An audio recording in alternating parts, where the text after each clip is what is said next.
Recently, I released Worst MMO Ever, Realm of the Mad God, episode 61 in the long-running Worst MMO Ever series. Each episode attempts to condense the first few hours of an MMORPG game down into a light-hearted, entertainment-focused 30-minute critique, discussing everything from serious mechanical flaws to ephemeral minutiae. The episodes aren't reviews as such, but they often get seen that way. The response to the Realm of the Mad God episode, however, was interesting. There were many YouTube comments on the video calling it low quality or incorrect, including some comments from people linked to the development or past development of the game. There were Reddit threads discussing the inaccuracies in the video, and the Discord community discussed how much time I actually played for. Overall, people felt the video was weak. And I agree. Watching it back, it has become apparent there were glaring inaccuracies, some of which I feel are legitimate design issues which need to be addressed. However, several of them were my fault for not diving deeply enough into the information provided within the game. It is only fair to the game and the players that I correct myself. When I critique a game, I point out the flaws, and I hope the company responsible will consider my points and work to improve the game, because I do not win when a game fails. I win, we all win, when a game is the best version of itself. Therefore, if I hold developers to these standards, I must hold myself to them too. I must be willing to listen to the feedback given to me, act on it, and to improve, and to show you, the viewer, evidence of that improvement. While it's never easy to face criticism, I do dish it out on a weekly basis. It seems fitting I take some from time to time. MMORPG players are passionate people, and while much of the initial feedback was extremely passionate and not entirely diplomatic, it was valuable. When an enfranchised fan sees a YouTuber get something wrong, the first thought isn't to send a nicely worded email, it's to type out a harsh comment, and that's understandable. My channel is seen by many people, so I do have a level of responsibility to make sure I'm being as honest as I can and not showing a game in an unfairly negative light. People have asked me if I'm going to repeat this process for every game I've covered. The honest answer is no. The reaction to this video stood out to me uniquely because when I watched it back, I wasn't proud of it. I couldn't stand by and defend it. The critique in the video wasn't just salty players, it was viewers and players with legitimate issues with the quality of the video itself, the research and the script not being up to the standard you've come to expect of me. So I've gone through the YouTube comments, Reddit posts and Discord conversations and gathered a collection of the most common complaints about the video. The Discord community was lovely, by the way, and I appreciate everyone there taking the time to talk to me. Let's go over the most common complaints, address the valid concerns and attempt to be better. While doing this, if I do discover any extra design features, I will include a critique on them too. The maximum level in Realm of the Mad God is 20, and playing efficiently can get you to level 20 within about half an hour. Many people found it impossible to believe I played enough to review the game fairly, showing only footage of a few early game raids and a single Oryx run. This is understandable. Most of the time I put into recording footage of a game ends up being cut. The footage simply isn't interesting or it's not worth discussing. Things like running around the entire Nexus to see if the black void extends all the way around it. It does. Or changing the video settings quickly to see if I could crash the client. I could not. In my older videos I made jokes on video settings or customization options, but here they are solid. A lot of my time went into things I couldn't create content of because the foundation of the game is solid. Mechanically, it works fine. I did, however, play the game for less time than my other reviews. This was because after a few hours of gameplay, the experience became repetitive, and while it was still enjoyable in a roguelike fashion, it wasn't generating any new insights or content I felt could be added to the video. Hour 6 was much the same as Hour 3, at least for a new player. You'll be grinding, dying, and repeating. Fun to do, not to watch. My reasoning for it though doesn't excuse me from doing it, however, and more time should have been spent playing. While I address the other points, I'll grind away in the background.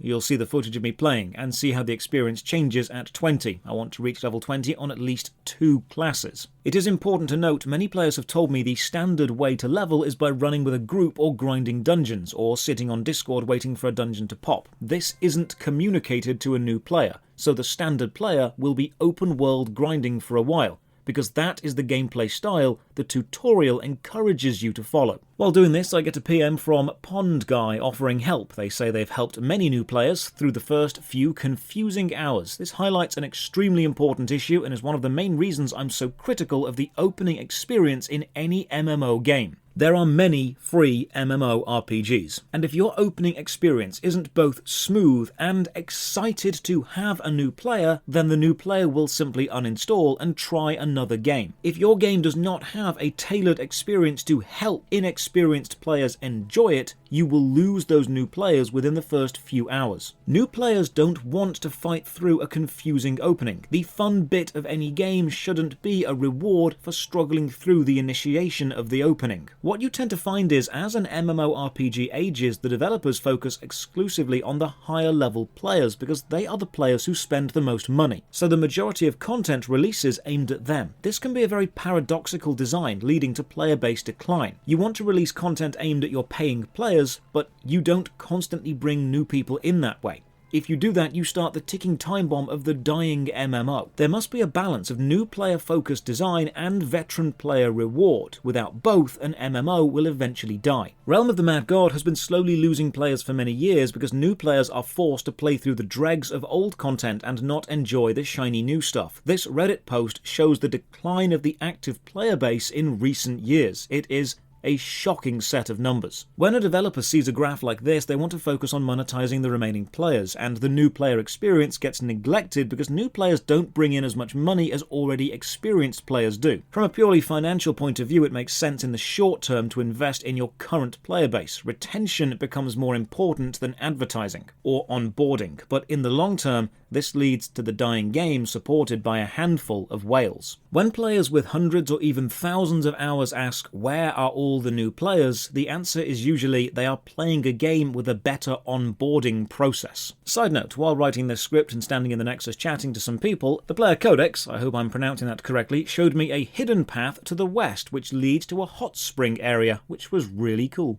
My next mistake was saying soulbound items are kept on death, and this made the cash shop pay to win because you could just buy the best items and never lose them. This is incorrect. I incorrectly assumed soulbound means keepable through death. It actually means non-tradable. This is explained in the journal, and while I do maintain text dumps are not a great way to introduce a player to mechanics or keywords, this was simply my mistake in the original video. I made the cannot lose on death assumption because I couldn't fathom a game selling you a lockbox with a 1% drop rate of legendary items, drop rates found through a developer post, which could simply be lost on death. A player would spend a great deal of money to find these high-end items, equip them, die, and then lose them all. So lockboxes and ability-enhancing items aren't consistent pay-to-win. They are temporary pay for advantage. So the joke line of losing items is a mechanic for poor people doesn't work. The reality is losing items is a mechanic for everyone, but the ability to rebuild quickly is a privilege for rich people. Another area I didn't touch on was pets, because as a new player I simply didn't get exposed to them. The journal tells me I can get eggs from bosses, and pets, according to the player base, are one of the most pay-to-win systems. You can buy ambrosia in the cash shop, an item used to feed your pet. Pet food has a feed power level, higher costs more. You can also feed your pet items that you've picked up in the game. While googling about pets, I discover the Grand Bazaar, and while I may have felt I was harsh to the floor space dedicated to the cash shop in the Nexus, this in the Grand Bazaar is just gratuitous. It is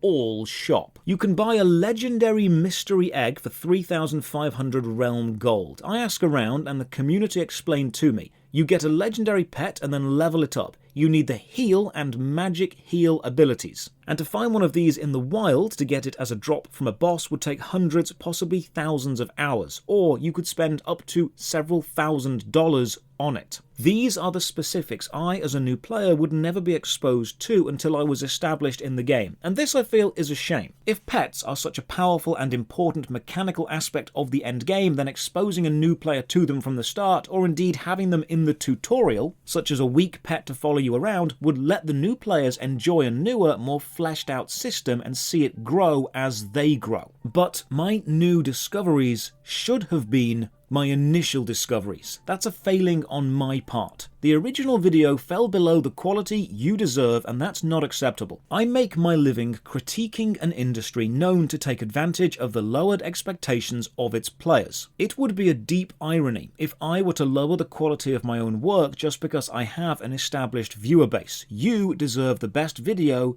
every time. It was the intense and deserved backlash from the community which prompted me to revisit my video. It's extremely important to understand the community of Realm of the Mad God weren't annoyed I critiqued their game, they were annoyed I critiqued it unfairly and incorrectly. The community told me about pets, and the community explained my mistake with Soulbound, and they explained the endgame focus, the dwindling player count, and the lack of communication with the current developers. The Realm of the Mad God player base rightly disliked the video and called me out on it, not because I attacked their game, but because I didn't attack the things which actually need fixing. After the video, many Realm players reached out to me pointing out my mistakes and offering to help fix them. I know we usually see the aggressive or angry side of any MMO community, but the majority of players genuinely do want to help. It is also deeply ironic that if the developers of Realm of the Mad God had put half as much effort into keeping new players as the Realm of the Mad God community have put into offering to help me understand it better,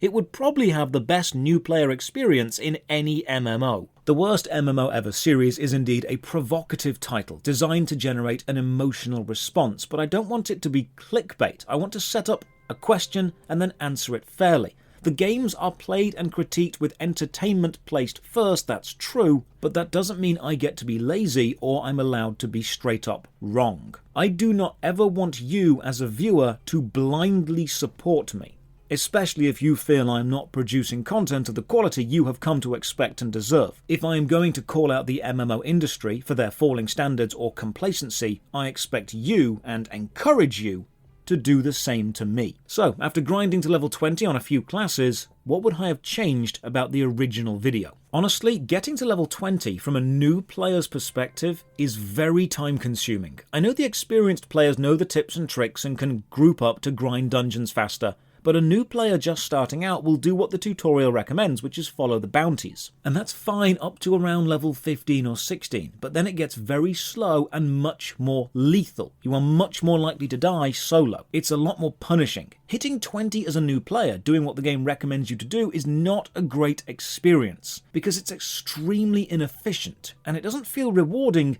it feels like work. And I died again, and again, and again, and again, and, well, I died a lot. If the game begins at 20, which many people have told me it does, which itself is temporary, and the new player experience of reaching 20 is this repetitive, it's honestly no wonder the game is struggling to hold new players. This is also why things like the max level potion for 500 Realm Gold coins exist. The developers know that you want to skip this bit. They know you would be willing to pay money to not do this. Codex shows up again and runs me through an undead lair, boosting me to level 19 quite quickly. It seems one of the only viable ways to play the game is to know someone who already plays the game. A true solo player, a new player, one not wishing to spend money, would really struggle to get on the leveling ladder. I find a couple of eggs during my playthrough, I hatch them and get a pet dreidel, feed it some of the mini-boss icons I've found. Feeding costs fame, it seems. I get another egg, a muddy tide chaser, and this one has heal and magic heal, the two things I've been told to look out for. Pets, on the other hand, do last through death. This means if you spend real money to buy Realm Gold and then purchase a legendary egg and get a very good pet and then spend more real money to feed that pet, you are buying yourself a permanent buff on every character you play as. Now, I know some people are going to say, that's not pay to win, because you can get the eggs through enemy drops and you can get all the items in the game, and while yes, you can, there is a distinct advantage that a player spending thousands of dollars will have over a player not doing that. Reaching level 20 on the Archer is actually somewhat bittersweet because I don't feel any different. What happens now? Well, I may have unlocked a new class, so oh no, need to max some more classes first. Another issue I'm seeing is whenever I hit level 5 on a character, it says, congratulations, you have unlocked, and then shows me a new class, but that's wrong. It was already unlocked from the start. Hitting level 5 on the Priest says, congratulations, you've unlocked the Archer, but that's not true. I've had the Archer available from the very start. It's like how hitting level 5 on the Rogue said I'd unlocked the Warrior. Again, it's been available all the time. I think this is probably an old design they haven't updated. As a priest, I get pulled into another Oryx event, power level to 15, and then I nexus away to safety. It seems the only real way to play this game if you want to make any noticeable progress is in a mass, which means a massive amount of content you're expecting new players to prioritize, like bounties and open world exploration, is actually not that important. The reason many players are standing around waiting for content to happen to them is because they know that's the only content actually worth doing. If you actively go off to try and find adventure the way the game encourages you to play, you're actually playing extremely inefficiently. Dying and restarting is also brutal for players without a fast rebuild team. The majority of a new player's time will be spent grinding for very little visible progress, dying at level 14 or 15, only to have to restart with nothing to show for it, and this is very demotivating. I seem to be getting the same feedback from many higher level players. The foundation is fine, the game systems are fine, the mechanical gameplay moment to moment is fine, but the monetization is becoming more and more pushed. The new player experience is dire, and the reason many people are playing now is simply because they've been playing for so long already. It's a comfortable place to be. Realm of the Mad God is more of a community than a game, insofar as if you want to actually get involved in the game and advance at it, or run the higher level content, the only level content really worth running, you need to be involved with the community. It is very difficult to play this solo. Now, the players themselves are extremely welcoming. The issue seems to lie with the development company. Current players care more about a new player's experience than the developers seem to. Because current players know how lacking the new player experience is, I think the development team are banking on the current player base adopting new players and giving them the guidance that a well-designed in-game hidden tutorial should have given them. The developers seem to have offloaded the responsibility for bringing new players into the game to the current player base. There were many players giving me items as well, but that also killed the point of the game. Why give me stuff to skip the boring bit if the boring bit is the bit you're making new players experience again and again? One of the comments on Reddit reads, "Pretty much all MMOs expect some willingness to learn by the player." And I do agree. A game has expectations of the effort you need to put into it. But that must be matched and often exceeded by the game's own excitement and passion for showing you what it has. A modern MMO player has hundreds of games to choose from, and if your game isn't actively excited to show off what it can do and what it can do best, you're going to lose that player to a game which will show that off. Once you've finished the tutorial and you land in the Nexus, Realm of the Mad God seems to shirk all responsibility for helping a new player feel wanted. Yes, there is a game here, but it doesn't show any interest in encouraging you to play it. I spent some time standing in the Nexus watching new players spawn in and have no clue what to do. Modern MMOs do not have the luxury of sitting back and waiting for a player to stumble into the fun. Because just like an enthusiastic teacher or mentor can capture a student's interest and make a subject fun, while a dull and dry teacher can kill the joy of a subject, the subject doesn't change. The energy it's presented with does. And the one consistent design aspect you'll see across all dying MMOs is a lack of systems designed to excite and encourage a new player into the rest of the game. If a new player logs into your game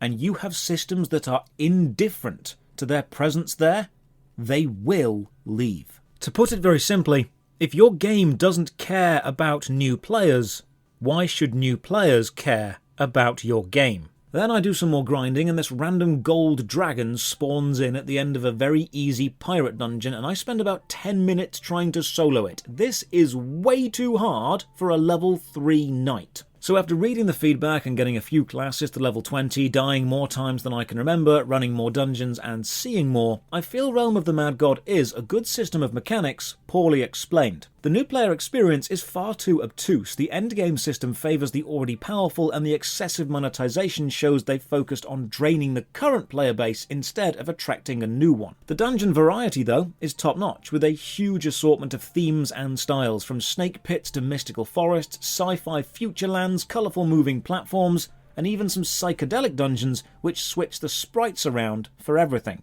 It's a fun experience, but it feels neglected. I'd like to thank everyone who left feedback for the quality of the previous video and the review accuracy. Honest feedback is important, and I am lucky enough to have several 100,000 people willing to call me out and hold me accountable for my work. Many people assume being a YouTuber means you have no boss. I don't see it that way. As the current numbers stand, I consider myself to have roughly 440,000 bosses. If I am not producing content that is up to your standard, let me know. Thank you again to the Patreon supporters and Twitch subs who keep the channel alive, and to the Realm of the Mad God community for supporting my hours of grind. And as always, have a great day.